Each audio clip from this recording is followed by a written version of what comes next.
ہندوستان کی آزادی کی تاریخ علماء کرام کے بغیر مکمل نہیں ہو سکتی ہے۔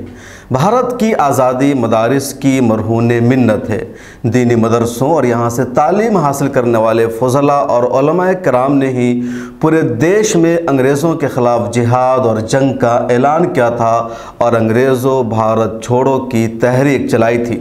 ہندوستان کو انگریزوں کی غلامی سے آزاد کرانے کے لیے ہی دارالعلوم دیوبند جیسا ادارہ قائم کیا گیا تھا۔ جنگ آزادی کی تاریخ کا ایک اہم باب ہے جس کو دیش کے صحافی، مورخ، دانشور نظر انداز کر دیتے ہیں۔ آج کی اس ویڈیو میں ہم یہی بتائیں گے کہ ہندوستان میں آزادی کی لڑائی کب شروع ہوئی، کیسے شروع ہوئی، علماء کرام نے کب حصہ لیا اور کس طرح یہ دیش آزاد ہوا۔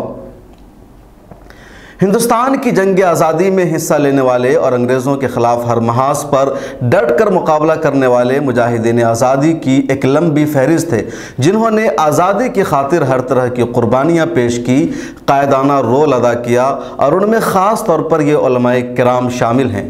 حضرت مولانا شاہ ولی اللہ دہلوی، مولانا شاہ عبدالعزیز محدث دہلوی، مولانا شاہ رفیع الدین دہلوی، مولانا شاہ عبدالقادر دہلوی، مولانا سید احمد شہید رائے بریلوی، مولانا سید اسماعیل شہید دہلوی، مولانا شاہ اسحاق دہلوی، مولانا عبدالحی بٹھانوی، مولانا ولایت علی عظیم آبادی، مولانا جعفر تھانیسری، مولانا عبداللہ صادق پوری، مولانا نذیر حسین دہلوی، مفتی صدر الدین آزردہ، مفتی عنایت احمد کاکوری، مولانا فرید الدین شہید دہلوی، حاجی امداد اللہ مہاجر مکی، مولانا محمد قاسم نانوتوی، مولانا رشید احمد گنگوہی، قاضی عنایت احمد تھانوی، قاضی عبدالرحیم تھانوی، حافظ ضامن شہید، مولانا رحمت اللہ کیرانوی، مولانا فیض احمد بدایونی، مولانا احمد اللہ مدراسی، مولانا فضل خیر آبادی، مولانا رضی اللہ بدایونی، مولانا ابوالکلام آزاد، شیخ الہند مولانا محمود حسن دیوبندی،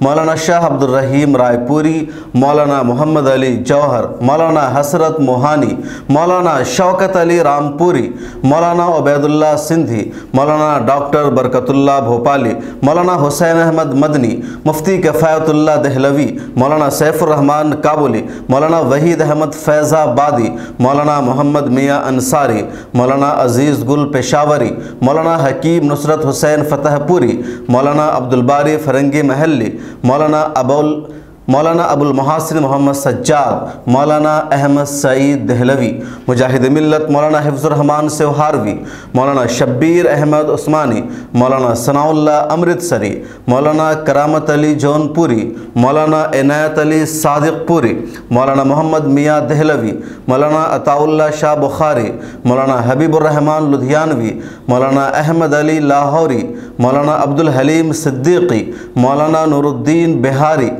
ایسے کئی سارے علماء کرام ہیں جنہوں نے اس جنگ آزادی میں حصہ لیا۔ اب آئیے جانتے ہیں کہ کب ان علماء کرام نے انگریزوں کے خلاف جنگ کی ضرورت محسوس کی اور آزادی کی تحریک چلائی۔ 1608 عیسوی میں ایسٹ انڈیا کمپنی نے ہندوستان میں قدم رکھا تھا۔ مغل شہنشاہ جہانگیر سے تجارتی معاہدہ کرنے کے بعد 1615 سے انگریزوں نے تجارت کا آغاز کیا۔ 55 سال بعد 1670 میں برطانیہ کی حکومت نے ایسٹ انڈیا کمپنی کے نام فرمان جاری کر کے کہا کہ وہ ہندوستان میں جنگ کی شروعات کر دے اور اسے برطانیہ کا حصہ بنائے۔ برطانیہ کی حکومت نے کمپنی کو فوج اور اسلحہ بھی فراہم کر دیا۔ ایسٹ انڈیا کمپنی کی پہلی جنگ 1686 میں مغل فوج کے ساتھ ہوئی اور انگریزوں کو بدترین شکست کا سامنا کرنا پڑا کیونکہ اس وقت اورنگزیب زندہ تھے۔ مغل فوج کے ساتھ انگریزوں کی دوسری لڑائی 1695 میں ہوئی۔ اس جنگ میں بھی انگریزوں کی بدترین ہار ہوئی۔ اس جنگ کے بعد مغل شہنشاہ اورنگزیب عالمگیر نے ایسٹ انڈیا کمپنی پر پورے ہندوستان میں پابندی لگا دی۔ انگریزوں کی زیادہ تر فیکٹریوں کو تباہ و برباد کر دیا۔ مکھیوں کی طرح انگریز افسروں کو مار مار کر دیش سے باہر نکال دیا۔ اس واقعہ کے بعد برطانیہ کی حکومت نے براہ راست اورنگزیب عالمگیر رحمۃ اللہ علیہ سے معافی طلب کی۔ جنگ کے اسباب کے لیے سرکاری سطح پر دنیا بھر کے سامنے مذمت کی۔ حکومت کے اعلیٰ افسران کو تحریری نامہ لے کر مغل دربار میں بھیجا اور دوبارہ اجازت اور دوبارہ تجارت کی اجازت طلب کی۔ آخرکار اورنگزیب نے معاف کر کے دوبارہ بزنس کی اجازت دے دی۔ 1707 میں اورنگزیب عالمگیر کی وفات ہو گئی۔ اس کے بعد انگریزوں نے اپنی طاقت کو پھر سے بڑھانا شروع کر دیا اور دھیرے دھیرے اضافہ کیا۔ بنگال کے حکمران نواب سراج الدولہ نے انگریزوں کی بڑھتی طاقت کو روکنے کا فیصلہ کیا اور اس کو اپنی سرگرمیاں بڑھانے سے روک دیا، جس کے بعد 1756 میں کولکاتہ پر حملہ کر کے کمپنی کے قلعہ پر بھی سراج الدولہ نے قبضہ کر لیا۔ لیکن اگلے سال 1757 میں پلاسی کے میدان میں انگریزوں اور سراج الدولہ کی فوج کے درمیان جنگ ہوئی۔ میر جعفر نے غداری کی اور انگریزوں کی جیت ہو گئی۔ ہندوستانی حکومت کے خلاف انگریزوں کی یہ پہلی جیت تھی اور اس کے بعد اس کی طاقت بڑھنے لگی۔ 1765 میں مغل بادشاہ شاہ عالم کو بھی انگریزوں کے مقابلہ میں ہار ملی اور بنگال، بہار، اڑیسہ مکمل طور پر ایسٹ انڈیا کمپنی کے قبضہ میں چلا گیا۔ 1799 میں ٹیپو سلطان بھی انگریزوں سے لڑتے ہوئے شہید ہو گئے۔ ٹیپو سلطان کے بعد انگریزوں کے خلاف لڑنے والی اور کوئی چھوٹی بڑی سلطنت ہندوستان میں باقی نہیں رہ گئی تھی۔ جو نواب اور راجہ اس وقت تھے وہ انگریزوں کے ساتھ ملے ہوئے تھے، کمپنی کو ٹیکس دے کر اپنی حکومت کو باقی رکھے ہوئے تھے۔ انگریزوں کا ان پر، ان کے علاقوں پر قبضہ تھا۔ آزادی ختم ہو چکی تھی۔ مغلیہ سلطنت لال قلعہ کی چہار دیواری میں محدود تھی۔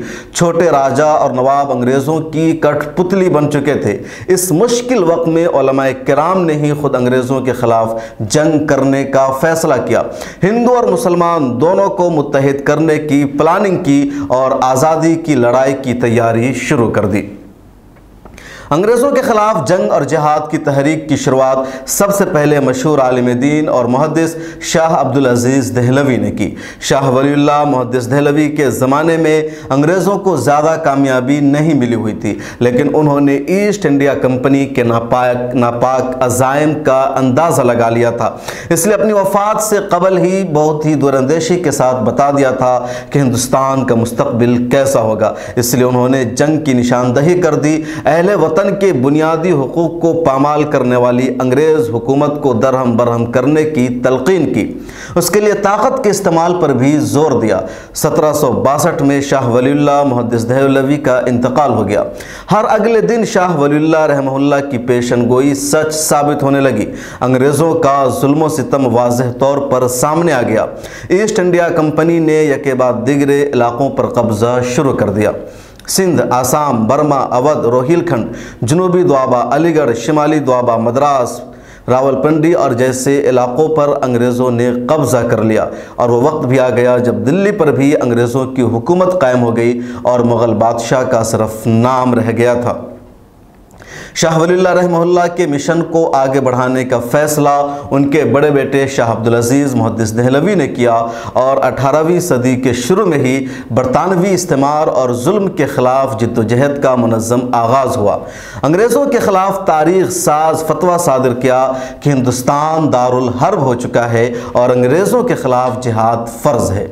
یہ فتویٰ جنگل کی آگ کی طرح ملک کے کونے کونے میں پہنچ گیا۔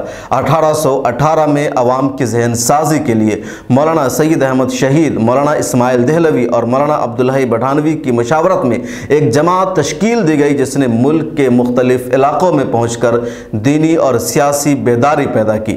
پھر انگریزوں سے جہاد کے لیے 1820 میں مولانا سید احمد شہید رائے بریلوی کی قیادت میں مجاہدین کے ایک دستہ کو روانہ کیا گیا۔ انہوں نے جنگی خصوصیات کی بنیاد پر جہاد کا مرکز صوبہ سرحد کو بنایا اور یہ پنجاب کے راجہ سے وہیں لڑائی ہو گئی۔ دراصل پنجاب میں اس وقت کا راجہ رنجیت سنگھ انگریزوں کا وفادار تھا، وہ کمپنی کو ٹیکس ادا کرتا تھا۔ مجاہدین آزادی نے اس راجہ کو کہا کہ تم ہمارا ساتھ دو، انگریزوں کے خلاف لڑائی میں کامیابی ملنے کے بعد تمہاری حکومت ٹیکس اور غلامی کی لعنت سے آزاد ہو جائے گی۔ ہمیں کوئی عہدہ، منصب اور حکومت کی ضرورت نہیں ہے، ہمارا مقصد صرف اور صرف ہندوستان کو بیرونی طاقت اور انگریزی غلامی سے نجات دلانا ہے۔ لیکن اس راجہ نے مسلمان مجاہدین آزادی کی بات نہیں مانی اور ان کے خلاف ہی جنگ کی تیاری شروع کر دی۔ چنانچہ بالا کوٹ کے میدان میں 1831 میں آزادی کی جنگ ہوئی اور کوئی نتیجہ سامنے نہیں آیا۔ مجموعی طور پر راجہ رنجیت سنگھ نے انگریزوں کے خلاف ایک بڑے محاذ کو ناکام بنا دیا۔ اسی میدان میں مولانا سید احمد شہید رائے طلبہ بریلوی نے جام شہادت نوش کیا۔ اس کے بعد ان کے ساتھیوں اور شاگردوں نے انگریزوں کے خلاف گوریلا جنگ کی شروعات کی اور ایک عظیم جنگ آزادی کی بھی تیاری شروع ہو گئی۔ انگریزی فوج کے ہندوستانی سپاہی اور دوسرے ملازمین بھی خاموشی کے ساتھ 1857 کی جنگ آزادی کی تیاری شروع کر چکے تھے۔ انگریزوں کو اس کی خبر نہیں تھی۔ علماء کرام نے بھی اس جنگ کے لیے عوام کی ذہن سازی شروع کر دی۔ عوام کو آزادی کی ترغیب دلانے کے لیے ملک کے ہر کونے میں واعظ و تقریر کا بازار گرم کر دیا اور آزادی کے لیے جنگ کرنے پر ابھارنے کا فریضہ انجام دیا۔ ایک متفقہ فتویٰ جاری کر کے انگریزوں کے خلاف جہاد کو فرض عین قرار دیا۔ علماء کرام نے مسجدوں کا بھرپور استعمال کیا۔ کہا جاتا ہے کہ اتر پردیش کے ایک مسجد میں آزادی پر عوام کے درمیان مسجد کے امام تقریر کر رہے تھے، وہاں ایک انگریزی آفیسر پہنچ گیا اور اس نے مسجد میں موجود سبھی نمازیوں اور امام کو قتل کر دیا۔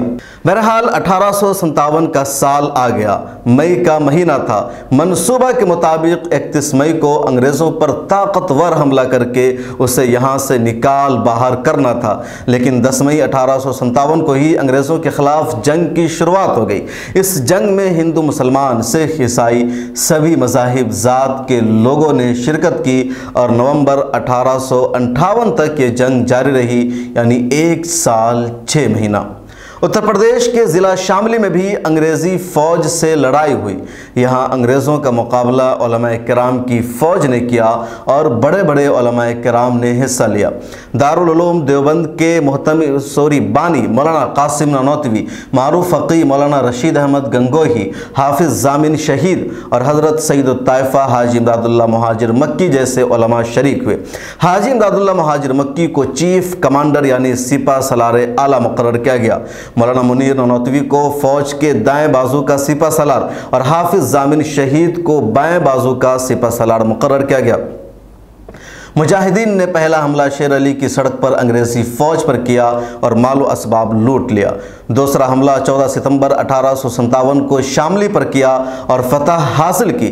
جب خبر آئی کہ توپ خانہ سہارنپور سے شاملی بھیجا گیا ہے تو حاجی امداد اللہ مہاجر مکی نے مولانا رشید احمد گنگوہی کو 50 مجاہدین کے ساتھ مقرر کیا۔ سڑک باغ کے کنارے سے گزرتی تھی۔ مجاہدین اس باغ میں چھپے ہوئے تھے۔ جب انگریزی فوج کا دستہ وہاں سے گزرا تو مجاہدین نے ایک ساتھ فائر کر دیا۔ فوج خوف زدہ ہو گئی اور توپ چھوڑ کر بھاگ گئی۔ اسی جنگ میں حافظ ضامن تھانوی شہید ہو گئے۔ سید حسن عسکری صاحب کو سہارنپور لا کر انگریزوں نے گولی مار دیا۔ مولانا رشید احمد گنگوہی مظفر نگر جیل میں ڈال دیے گئے۔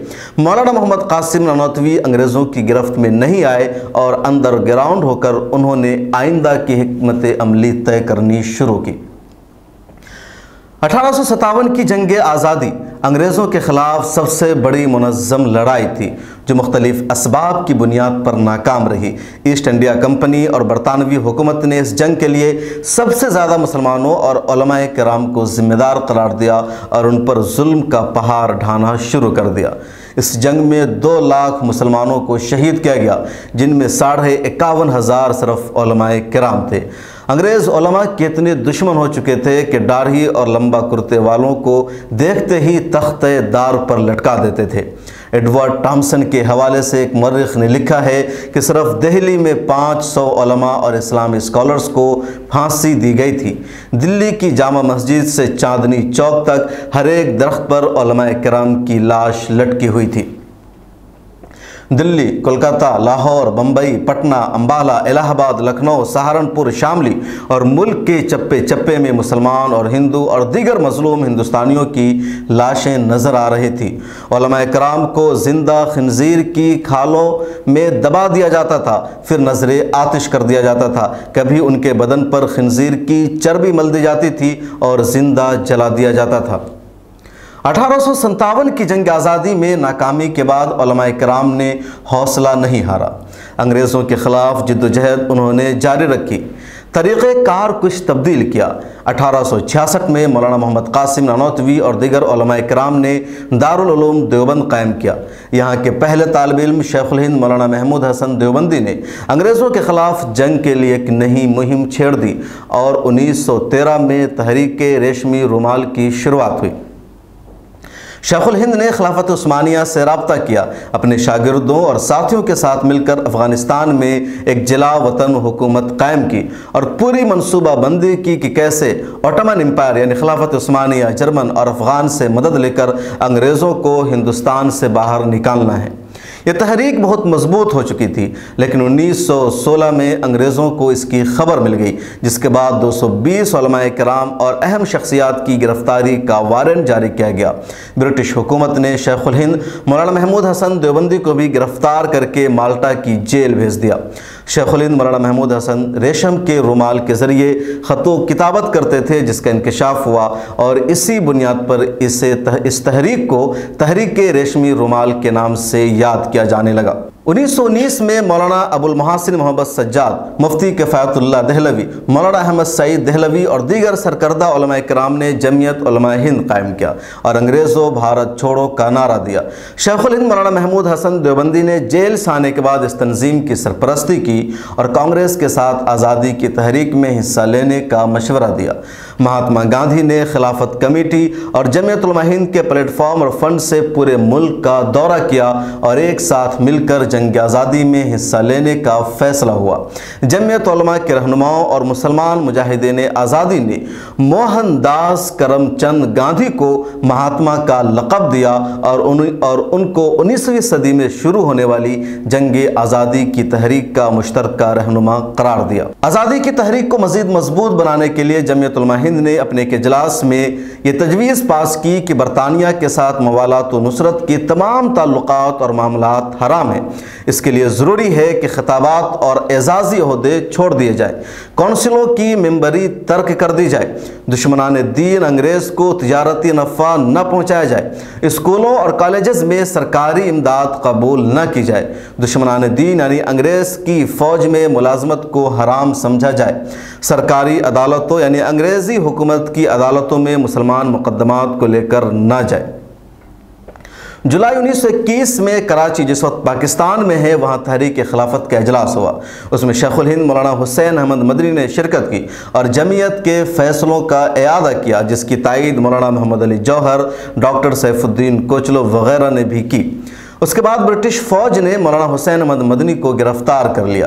26 ستمبر 1921 کو کراچی کی عدالت میں مولانا مدنی نے پوری بے باکی اور شجاعت کے ساتھ طویل بیان دیا اور مذکورہ امور کو دہرایا کہ برطانوی حکومت کی فوج میں ملازمت یعنی نوکری حرام ہے۔